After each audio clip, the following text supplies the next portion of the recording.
Alright, it's the fourth day of Inktober. The Scribble Alchemist here, Joseph Hart, doing the prompt is freeze, and there's a dead squirrel over there. It's really tripping me out. I'll show you here.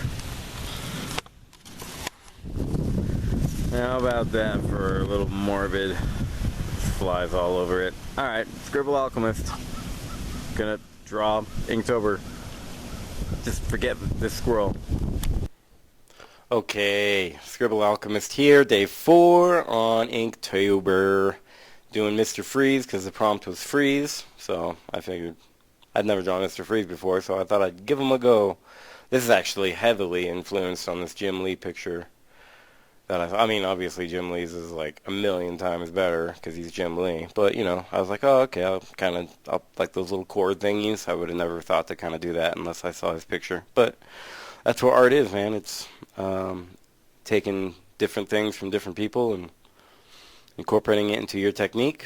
I mean, this is still, like I said, these Inktober pictures aren't the greatest because I'm literally like, I gotta do it fast.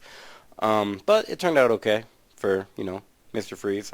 Sorry that it's all off camera for the whole time, but you'll see it at the end. No, you see me paint or ink the corner a little bit. But Mr. Freeze, let me talk about Mr. Freeze for a little bit.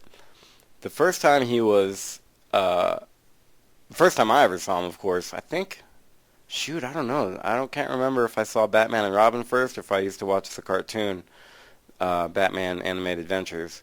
Because how he was on Batman Animated Adventures was perfect. And then what they did on Batman and Robin was just take anything that was good about what Mr. Freeze can be and just, what were they thinking? I said, oh, this is funny. I put so much ink and whiteout onto that, on a few parts of the page that actually cuts a hole in it, so I have to put a little paper up there to cover it up. I taped it later. But yeah, so I always thought the perfect person to play Mr. Freeze, and this is well before he played in the X-Men movies, was Patrick Stewart.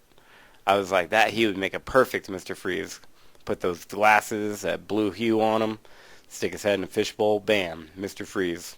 All you gotta do is just talk like yourself. Say these lines, bam, and you would have already done a way better job than what were they thinking on Batman and Robin. But yeah, anyways, so that's my thoughts on Mr. Freeze in this piece that you can barely see. I'm about to pop it in the frame here. I messed up on Inktober, so I had to turn that into like ice crystals. Boom! Mr. Freeze.